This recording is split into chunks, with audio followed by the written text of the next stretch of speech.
Okay, so are you ready to dive into another mystery? Always ready for a good mystery. Yeah, this one is really interesting. It's captivated people for I don't know how long, like over a century now. Yeah? The disappearance of Dorothy Arnold. Have you heard of this one? I have. It's a fascinating case. A real head scratcher. Yeah, so for people who haven't heard of this, let's set the stage here. So Dorothy Arnold was a 25-year-old woman Mm-hmm. from a wealthy family living in New York City back in 1910. I mean, talk about a different time. Yeah, definitely a different era. So she just vanishes Just like that. out of thin air. Poof.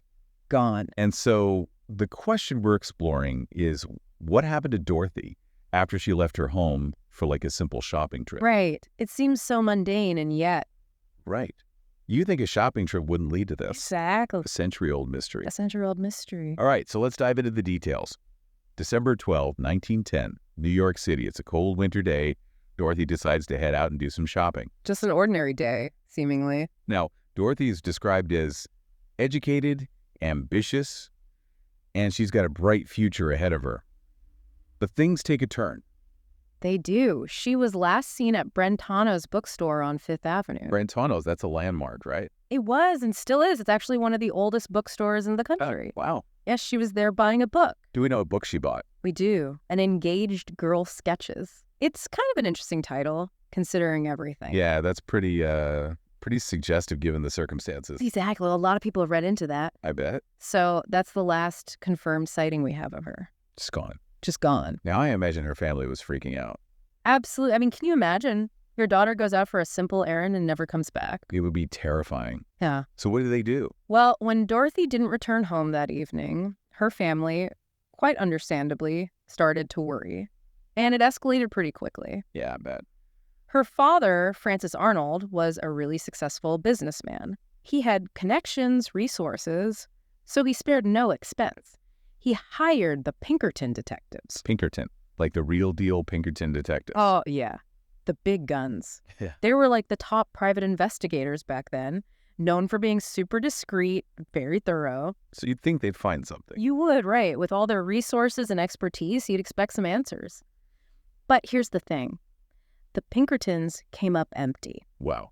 Nothing. Basically nothing. No ransom demands, no signs of a struggle, no witnesses who could definitively say, yes, I saw Dorothy after she left the bookstore. That's crazy. It's like she just stepped into another dimension. I know. Okay, so what are the theories? What do people think happened? Well, there are a few main theories that have been circulating for over a century now. Okay, lay them on me.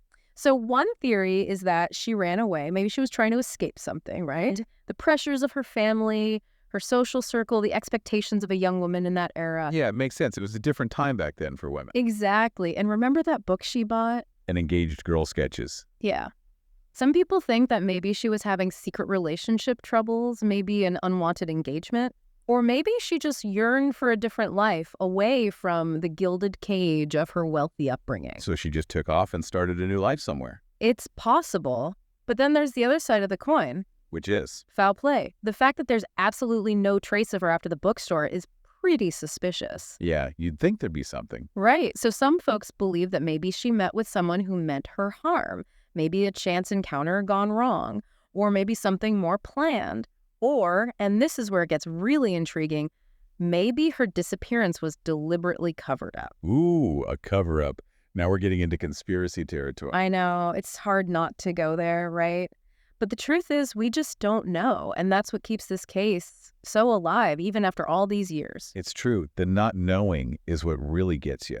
Absolutely. We love a good mystery, but we also crave resolution.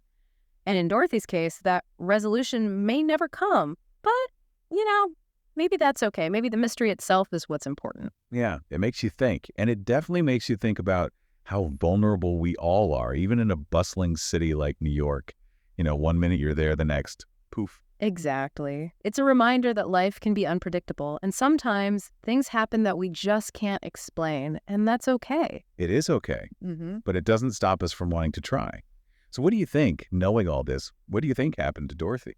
Honestly, I have no idea, and I think that's kind of the beauty of it. Each theory has its holes, its what-ifs, and the lack of evidence makes it almost impossible to say definitively. It's true. We may never have a real answer. We may not. But we can keep asking the questions, keep exploring the possibilities. And maybe, just maybe, someday someone will uncover that one missing piece that solves the puzzle. Maybe. Until then, the mystery of Dorothy Arnold continues. It certainly does. And it's a story that will probably captivate people for another 100 years. At least. It's just too good of a mystery not to. It is.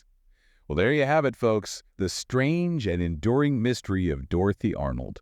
A young woman, a shopping trip, and a disappearance that has baffled everyone for over a century. Yep, and that's a mystery that might just stay unsolved forever. Maybe.